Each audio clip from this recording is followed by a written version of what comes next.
Shalom, salam berkat dari kami untuk pendengar sekalian. Saat ini pendengar akan diberkati dengan program Hari Ini Harinya Tuhan bagian yang ke-8. Sebuah program rohani tentang doktrin Alkitab yang menolong kita untuk semakin tertanam dalam kebenaran firman dan bertumbuh dalam kemuliaan. Bersama hambanya, Pendeta Gilbert Lumwendong, STH. Banyak orang merasa doktrin Alkitab sebagai sesuatu yang membingungkan. Tetapi tahukah saudara bahwa doktrin Alkitab intinya adalah memahami Alkitab dengan benar, dengan pemahaman yang sistematis, sehingga kita terus dapat tertanam di dalam kebenaran firman, sehingga kita terus bertumbuh di dalam kemuliaan Allah. Buka hati saudara sekalian untuk menerima berkat-berkat firman-Nya hari ini. Allah kita bukanlah Allah yang membingungkan anak-anaknya, karena Dia adalah Allah yang memberitahukan kepada kita segala hal yang perlu kita ketahui.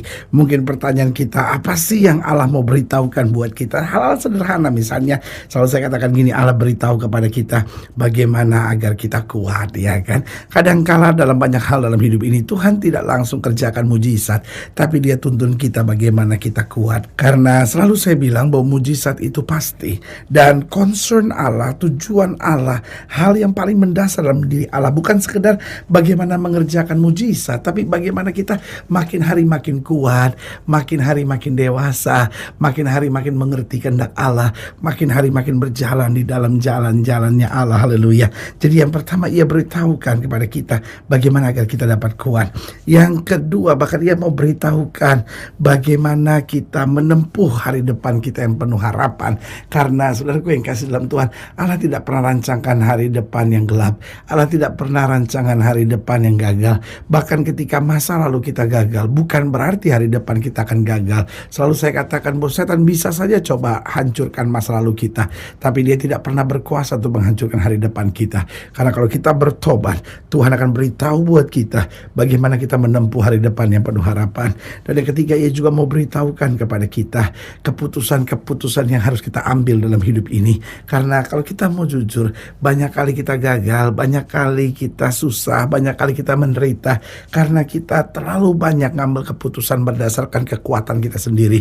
Lalu kemudian kita lihat sendiri keputusan yang kita ambil bukanlah keputusan yang berkualitas. Nah, kalau saja kita mau dengar suara Tuhan, kalau saja kita mau ambil waktu tenang, teduh sama Tuhan, minta pimpinan Tuhan, ialah Tuhan yang bukan hanya memberitahu bagaimana agar kita kuat, bagaimana kita menjalani hari depan yang cemerlang, tapi Dia juga mau memberitahukan kepada kita keputusan-keputusan yang terbaik yang harus kita ambil dalam hidup kita. Dan yang keempat, Ia juga mau memberitahukan kita apa hal-hal yang menyenangkan hati Tuhan.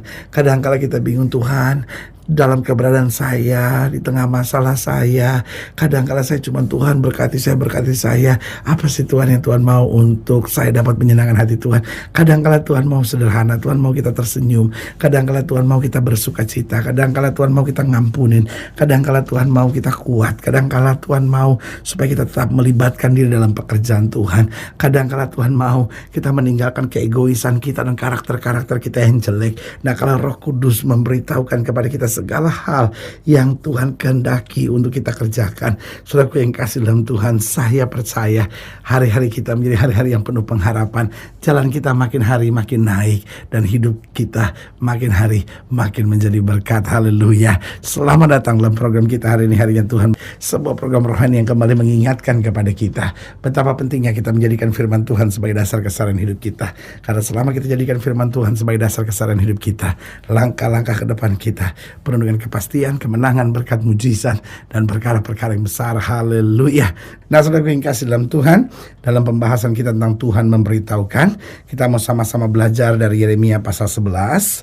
Yeremia pasal 11 ayat yang ke-18. Yeremia 11 ayat 18 sampai 23. Demikian firman Tuhan. Yeremia pasal 11 ayat 18 sampai 23. Demikian firman Tuhan. Di bawah judul perikop, nyawa Yeremia terancam di Anatot. Tuhan memberitahukan hal itu kepadaku, maka aku mengetahuinya pada waktu itu. Engkau Tuhan memperlihatkan perbuatan mereka kepadaku. Ayat yang ke-19 dari Yeremia 11 ini. Tetapi aku dulu seperti anak domba jinak yang dibawa untuk disembelih. Dikatakan selanjutnya, apa? Aku tidak tahu bahwa mereka mengadakan persepakatan jahat terhadap aku. Marilah kita binasakan pohon ini dengan buah-buahnya. Marilah kita melenyapkan dari negeri orang-orang yang hidup sehingga namanya apa? Tidak diingat orang lagi. Tetapi Tuhan semesta alam yang menghakimi dengan adil, yang menguji batin dan hati. Biarlah aku melihat pembalasanmu terhadap mereka, sebab kepadamulah kuserahkan perkaraku. Lalu kita lihat selanjutnya. Sebab itu beginilah firman Tuhan tentang orang-orang Anatot yang ingin mencabut nyawaku dengan mengatakan, janganlah bernubuat demi nama Tuhan supaya jangan kau mati oleh tangan kami. Ayat 22. Sebab itu beginilah firman Tuhan semesta alam, sesungguhnya aku akan menghukum mereka, pemuda-pemuda mereka akan mati oleh pedang, anak-anak mereka laki-laki dan perempuan akan habis mati kelaparan.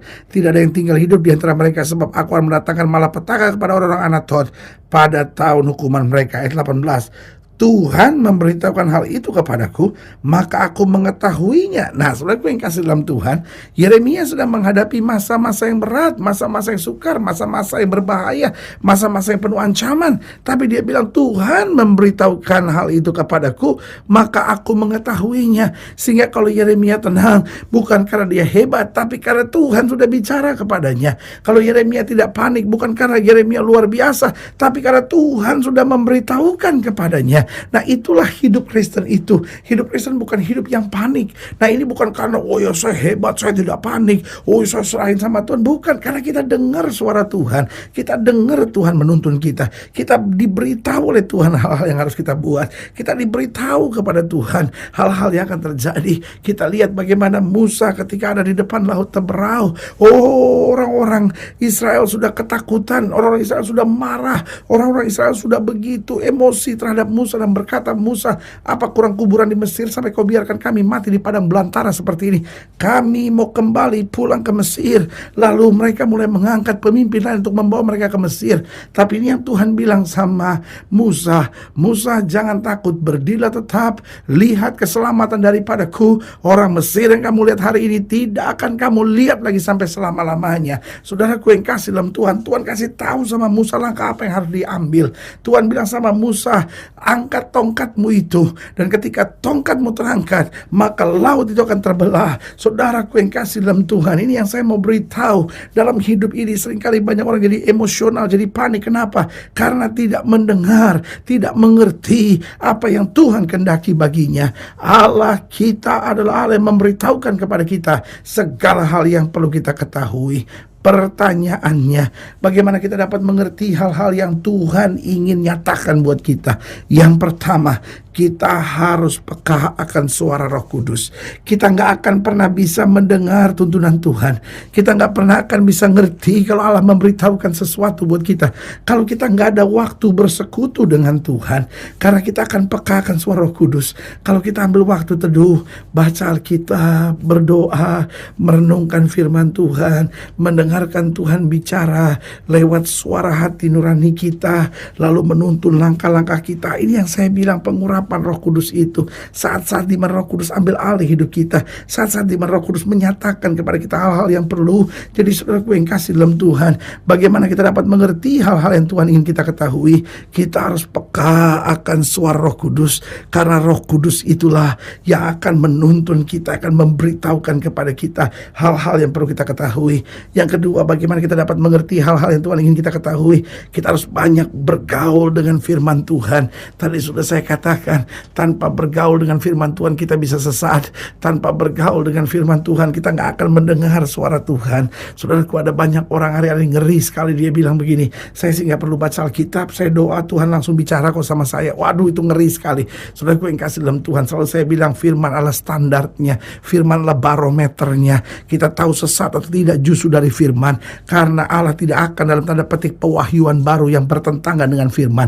Semua pewahyuan yang didapat umat orang hari-hari ini adalah pewahyuan yang membuktikan bahwa firman Allah yang dan amin, reconfirm from God. Allah mengkonfirmasikan firman-Nya kembali. Saudaraku yang kasih dalam Tuhan, kita harus pekakan suara Roh Kudus. Kita harus banyak bergaul dengan firman Tuhan. Dan yang ketiga, bagaimana kita dapat mengerti hal-hal yang Tuhan ingin kita ketahui? Kita harus hidup dalam kesucian, saudara-saudara. Aduh, kita nggak akan pernah bisa mendengar suara Tuhan kalau kita tetap mau hidup dalam dosa, kita mau hidup dalam kejahatan, kita mau hidup dalam kedendaman dan kepahitan. Nggak bisa. Karena itu ayo mari hidup dalam kesucian.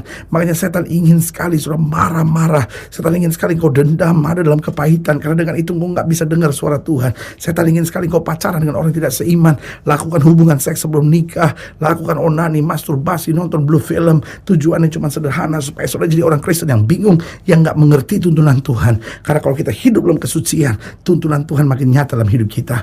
Dan yang keempat, bagaimana kita dapat mengerti hal-hal yang Tuhan ingin kita ketahui? Kita harus aktif dalam melayani Tuhan. Karena kita cari kerajaan Allah serta kebenaran terlebih dahulu, semuanya akan ditambahkan buat kita. Kita aktif dalam melayani Tuhan, maka Tuhan juga aktif dalam membungkus hidup kita di dalam terang kemuliaan-Nya, sehingga hidup kita tidak terseret, hidup kita tidak jatuh, hidup kita tidak terombang-ambingkan, tapi hidup kita berjalan terus di dalam rencananya yang mulia. Haleluya. Saudaraku yang kasih dalam Tuhan, kita tidak sendiri. Tuhan mau memberitahukan hal-hal yang perlu bagi kita. Karena itu saudaraku yang kasih dalam Tuhan, jadikan Tuhan segalanya, karena Dia adalah gunung batu kekuatan kita. Haleluya. Saudaraku yang kasih dalam Tuhan, jika saudara yang dilayani lebih jauh, hubungi kami melalui telepon, hubungi kami melalui surat, kunjungi website kami, karena kami ada untuk membawa Bapak Ibu Saudara senantiasa lebih dekat pada Tuhan dan mengalami kasih kuasa mujizat yang luar biasa. Haleluya. Secara khusus melalui program ini juga saya mau berdoa buat setiap saudara yang sakit, setiap saudara yang berbeban berat, karena saya percaya bahwa bagi Allah tidak ada perkara yang mustahil. Nah, saudara-saudara yang ingin didoakan secara khusus, boleh taruh tangan kanan saudara di dada dan kita akan berdoa. Mari kita berdoa. Bapa, dalam nama Yesus, hamba doa buat yang sakit, hamba doa buat yang berbeban berat, hamba doa untuk setiap mereka yang taruh tangan kanannya di dada, karena butuh mujizat, karena butuh kesembuhan, karena butuh damai, ketenangan, kekuatan. Bahkan mungkin hari ini sedang bingung, butuh Tuhan menuntun langkah-langkah mereka, butuh Tuhan mengarahkan keputusan-keputusan yang harus mereka ambil, butuh Tuhan memberikan kepastian untuk langkah-langkah di hari depan mereka. Bapa, hamba doa di dalam nama Yesus, Tuhan jamah, sehingga hari ini boleh menjadi hari kekuatan, hari kemenangan, hari mujizat, hari di mana kami dapat berkata terima kasih. Tuhan menuntun langkah kami setiap hari. Di dalam nama Yesus kami berdoa. Haleluya. Amin. Saudaraku yang kasih dalam Tuhan, kita sudah berdoa. Ingat, tidak pernah Allah lalai menepati janjinya. Inilah saatnya buat kita untuk bangkit, bersemangat, bersukacita dalam menghadapi segala perkara. Karena kita tahu Yesuslah penghiburan kita, Yesuslah sumber damai sejahtera kita, dan di dalam Yesus kita lebih daripada orang-orang yang menang. Doa saya menyertai saudara. Sampai berjumpa pada program berikut, dan jangan lupa jadikan hari ini harinya Tuhan. Haleluya.